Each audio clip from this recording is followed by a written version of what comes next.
السلام عليكم وعليكم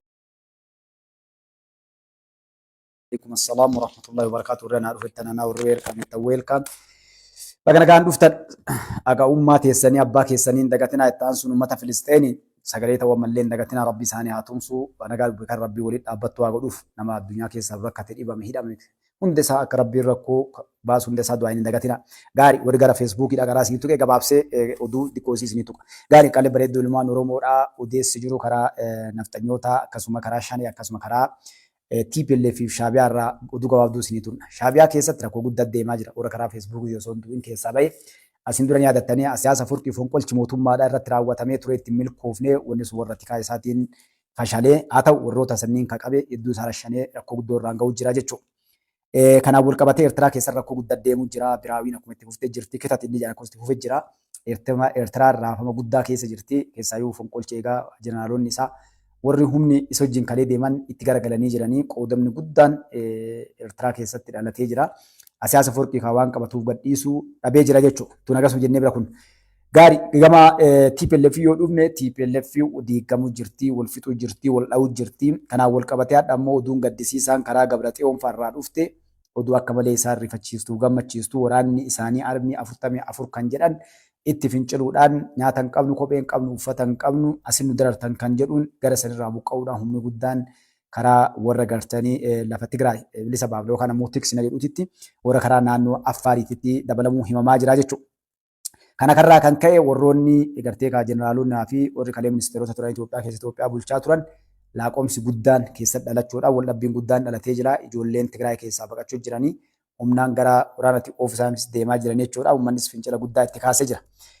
Yoo as deemne gara faannooti. Faannoon ammoo keessaa naannoo Goojjam keessatti hankaarfilee kaleef dheengaddaa irraa fudhate birraan hedduun ajjeefamanii kuun booji'amanii meeshaaleen adda addaa motora saayikila maal kanneen jarri guurtee bakka mooratti fa'aa itti dhaqaniidhaanii guurtee kan ba'u booji'amee jira jechuudha. Kun kana karaa shaneetiin shaneen ammoo warra jaarsootitti shawaa keessatti hankaarfii hamaa uummata Oromoo irraa fudhatteeni mana 150 ol kan uummanni karaa miidiyaa irratti kaleessee mana 150 ka gubde bulchaan achi ammoo manni gubate kan quba qabu 50 jechuudha dabarsee lubbuun nama afurii badu ajjeefamuu fi namni afur ukkaamsitee deemuun loon herregni isaan beekamne oofattee deemuudhaan shaneen gartee hankaarfii kan achi keessa fudhattee uummanni kanarraa ka'e nuti shaneen nama isiin deeggare rashanuu eegaltee nu fixaa jirti malli keenya maali kan jedhuun uummanni keessa naannoo sanniin argamu baqachuu jira.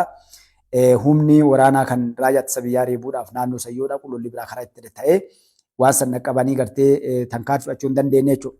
Kanaaf waliigalaan isaan shaneef faannoon akkasuma TPLF wali qindoominaan naannoo Amaaraa irraa Oromiyaa keessatti guutuu isaanii keessattuu hankaarfii fudhachuuf deemaa jirti jechuudha. Kuni maali kan isaan deemanii wanni amma isin ibsuu barbaanne maalidha? Afaan tokko, amantii tokko, aadaa tokkoof uummata tokko kan jedhudha waliigalanii warra TPLF fi Shaabiyaan ammoo isaan gartee nuti bakka hangoo keenya ka duraatitti nu deebisaadhaan warri TPLF deemaa ture jechuudha. Karaa Feesbuukiin akka isinii tuqetti kaayoon lafa kaayame wanni kun qindoominni irraa kaa'ame kun yeroo dheeraa turee jira. Kan kana qindeesse duubaan Ijipti Itoophiyaa keessatti lamuu wal qabattee tokkummaan hin jiraanneef nagaa arganne ni godha jedhee duraanuu himee jira. Yoo waan biraa dadhabni Itoophiyaa keessatti ibiddan dhaabne qabsiifne dadhabni Itoophiyaa keessatti ibiddan dhaabne qabsiifne dadhabni Itoophiyaa keessatti ibiddan dhaabne qabsiifne faannoo fi TPLF ni hidhachiifne hankaarfii gartee biyya san akka isin lamuu nagatti hin dabarree fi akka Somaalee akka Liibiyaatii fi akka Suudaan akka isin taatu goona jedhee ifa dubbatee jechuudha. Clear miidiyaa irra dubbate akkasuma san Sheekh Mahammad illee gaafa mootummaa kanaan wal faallaa deebi'an innis kan inni jedhe kan namni Hasan Sheekh Mahammad dabalee Ogaadeen warra kanneen goone nuti Itoophiyaa diiguun salphaadhaa Oromoon jirtu Oromoon uf nyaatti jedhe jechuudha. Oromoo jaarreetiin gartee dhukkeessin irraa kaafna jedhee lafa kaane jechuudha. Amma ammoo ka dhufe TPLF hangoo araakkiilootti deebi'uuf shaneef faannoon ortodoksii jabeessitee afaan tokko amantii tokko aadaa tokko kan jedhuun naannoo keenya keessatti ibidda banuudhaaf feesbuuk gubbatti qotu jira amma isinii tuqa kaayoon lafa kaa'amee Ijipti duubaa sagantaa kanaan bishaan abbaadhaa yookaan hinjifatamu taate anis Itoophiyaa diiguun dadhabu kan jedhu san amma kaa bishaan abbaadhaa eebbifame hojii seene wanni sun amma achi balbala banamuu miti jechuudha bishaan danda'e waraana ta'ee jira balbala banamuu miti jechuudha bishaan danda'e waraana ta'ee jira mataan isaatu jechuudha. Amma maal godhuu qabdee Itoophiyaa diiguu qabdi. Diiguun maal godhuu qabdi? Baandaa Oromoodhaa naftanyaa jala ijaartee TPLF jala ijaartee harree farda gootee jara feetee ganda isaanii keessaa ibidda qabsiisan godhuudha jechuudha. Yeroo kana karaan irraan dalaguu dandeettu eenyurraan? Shaabiyaa irraan jechuudha. Shaabiyaan maal goote? Tana keessayyuu maqaa asaf laba ofii deeffachuuf Itoophiyaan dhufaa jirti. Isa kana ofirraa qoladhee Itoophiyaan akkasiin diigamtu godhuuf lola kana Itoophiyaa keessa yeroo dheeraa geggeessuudhaaf maal godhuu qabattee Tigraay keessatti ibidda qabsiisuu qaba jettee jechuudha. Marii kaa'ame Tigraay keessatti ibidda qabsiisuu qabaa jettu kette. Kana warri Tigraay dhaga'ee jeneraalonni Tigraay bakka sadii ofirra dabalan jechuudha. Garee Geetaachoo Raddaa, garee Gabratsiyoon, garee Jeneraal Taaddasee Warradee kan mootummaa yeroo naannoo Amaaraa Tigraay akkasuma garee ammas Jeneraal Tsaarqaan fa'a jechuudha. Leetar Jeneraal Tsaarqaan.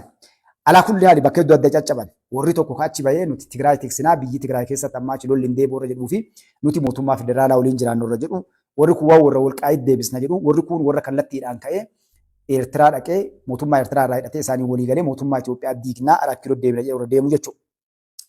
Kana kan uummanni maarraa wal dhaban amma uummataaf geessaayyuu dardarri namoonni waa baratan jaarroleen qabri gaduu deemtu har'allee ganda keenya keessa ibidda qabsiisuu deemti wanni kun kan godhamaa jiru Eertiraan ibidda akkasii keessatti hin qabanne ganda keenya keessa qabsiisuu deema kan jettuun uummanni dhaga'ee itti dammaqee jechuudha. Kanaan hiriirratti bahuudhaan ijoollee teennan kenninu jechuudhaan isin jalan deemnu jechuudhaan mormiitti kaleesse. Yeroo kana gargara adda baanii lola hedduu irra dhukaasanii wareegama hedduu asiin dura isin dabarsinee jirra.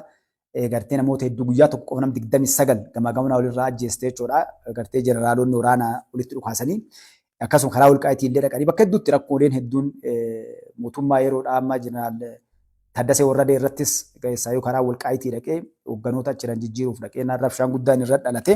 Wanni hedduun deemaa jira. Aga jeneraal Taaddasee Warradeedhaa dheengaddaas Finfinnees walgahii waamanii dhaabbichuun itti kaanii asirraa aariidhaan gaddee bu'ee wanni hedduun deemaa jirti jechuudha. Kanaan isaanillee maal godhanii tooftaa Eertiraa irratti daladde isaanis Amaara irratti dalaganii jechuudha. Lola achi fuudhanii nutis ibiddi ganda keenya keessatti kan qaban uummanni keenya nutti dammaqee jira.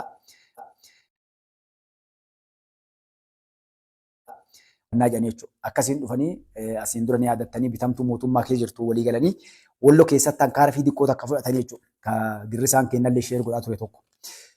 Kana amma warri naannoo Amaaraallee dubbii arge maalii fi dhattee diroonii san maqaan isii maali? Balaayinesh maal jedhanii olaanaan rabbii maqaa san fayyadamuu barbaadu rabbii wal nu dhabsiisti. Alaa kulli haali diroonii Itoophiyaan daladdee irra shaakalanii jechuudha. Gaafa kana warri Amaaraallee iyyi gandee Amaaraallee gartee jedhe wayinee allaqan. Kana balaa kana eenyu nutti hin galee naan faannoodha. Akkami faannoon nutti hin galte jennaan uummanni bar Eertiraan Tigraay keessatti darbitee ibidda warri Tigraay illee ofirraa darbatee gara keenya buusee jan jechuudha.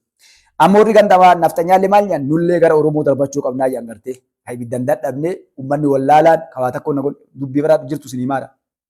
Isa keessa darbannaa jedhanii Oromiyaa keessas darbatan ibidda jechuudha. Ibiddi sun amma bakki poointii isin tuqu barbaade maali? Mana hidhaatii baatee baasanii keedhaa jiru illee dhukkisuu jirti Oromoon. Tana hojiin is ilaali.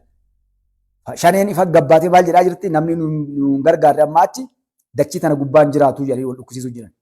Ilmaan Oromoo baasanii shan agartanii akka poostiin goone kan irratti cufanii nu beektanii waan xiqqoo akka nu eeggatanii. Har'a kaakaamni duratti isin kana warra jaarsoo keessa laal. Nama afur ajjeestee afur qabattee deemteeni mana 150 or yookaan namtichi bulchaa jedhe kasirree san hin beeku kaa oduu akkasii arganne isinii dabarsina. Bulchaan mana 50 kan arge ka gubatee jedhe. Uummanni ebalummaa keenya ni miidhaa inni miidiyaaf dhiyaate ammoo mana 150 gubatee loon kaanni oofattee kaanni fitte ijoolleen shanee ta'u ifatti kiliir godhamee lafa kaa'amee jechuudha. Naannoo Arsii keessa waan deemaa jirtu agartan nama mana hidhaatii baasanii rashanaa jiran kun hundinuu dalagaa gama siyaas dhufe jechuudha. Namoonni hidhamanii mootummaan shakkee hidhuun ni mala. Namoonni kunniin badii qabaachuun malaa badii qabaachuu dhabuun malaa itti murteessu jechuudha. Annama hidhanillee ka ajjeesan illee itti murteessu. Namni hidhan kun eenyunni? Ka hidhee eenyu? Maaliif hidhanii? Mana murtii dhiyaatee kun hundi gaafi. Namoonni qabaman amma kaawwanni hedduun naannoo keenya kana keessatti deemu uummanni keenya illee dhaga'uu qabu maali? Ilma keettu gaara jira. Hayyee ilmi gaara jiraate. Abbaan ajjeefamaa ni hidhama? No. Yoo tokko ni hidhama. Yoo abbaa fi ilmi walquba qabaatan hin dalagaa jiraatan eeyyee hin gaafatama. Ka garuu abbaa fi ilmi walquba hin qabne rakkoon takka hin jirre yoo tankaarfiin kun fudhatamu taate yakka. Ammoo tankaarfiin nama rashananii reeffa namaa kan fuudhamne dhorkuban dhugumaan mootummaa Itoophiyaa godhaa jira. Nee baree badhaan hin fudhu. Yoo mootummaaleen naannoo godhe hin beeku. Barjarana waa isinii mana dhagaa. Oromoon akka gaarii na dhagaa jecha tana. Mootummaa yoo akkas godhe bar. Ani addunyaatti yoo mootummaan nama ajjeesee reeffan fuudhinaa jedhee seera kana baasee jiraate namni irratti haajiilu jedhanii. Waliigala maal godha beektanii? Seera addunyaa kan mallatteesse cabsee mootummaa ofii ofiin diiguu, uummata ofii kaasuu, seenaa fokkataa Keessaa yoo mootummaan Oromoo seenaa fokkataa irraan baane ofirratti dalagu. Yakki dalagamaa jiru Oromoo dhagaa gaariitti. Bakka tana dhaabadhee waa isiniin jedha. Waan dalagamaa jiru arguu jirra. Hedduun keessa waan beektan. Mustafaas gubbaa iyyuu caalaa namni aabbichuu jedhaa oolu jira. Bariyoota mirredde aktiivistii fedhe. Namni akka Mustafaa aabbichuu mootummaa kana jedhee namni meeqaan wal dhabee bakka namni harka hin kenne namni harka kaa'u eegaa meenaa fidaa ebalu jedha. Hunduu suuta ijjata laallataa garte asin maaltu na dhufaa asii yoo dubbadhe ebaluun tuqaa asii yoo dubbadhe amantee ebaluutiin bu'aa akkasitti deemame. Mustafaan bakka hunda rabbi malee waan takkan sodaanne tokkocha na uume san malee wallaahi takka rabbi naa ragaa takka wallaahi. Dura dhaabbadhee warra amma mootummaallee kan namni yookaan afool dhaabbadhee ol ka'ee dubbadha. Maaliif dhugaanta rabbiiti kana tiksu rabbi. Aniin akkasii sun beektanii ammesin yakkamaadha kaadiree mootummaa kana biratti beektu kan. Ana irra marroonfa osoo dhufte isaanii shaabiyaan osoo dhufte TPLF osoo dhufte faannoon osoo dhufte nama gariin isaantu bakka furtama qabu waa maraanu jaalalaanillee nama keenya jedhanii waan hundaa irratti jechuudha. Okay namoonni akkasii ilaala kaa'amu maaliif kan isinii kaasa beektanii amma. Namoonni akkasii mootummaa kana keessa jiranii waan siin jedhe amantee fudhatta hin fudhattu. Guyyaan fudhattu ammoo ni dhufa. Warri kun maal dalagaa jiran Mustafaa maa jibban ofirraa kaasa kaadhama salamaan beeku bartaan ba'a. Ani maa jibbame Mustafaan horii naa kafalaa jedheeni mindaa naa kafalanii.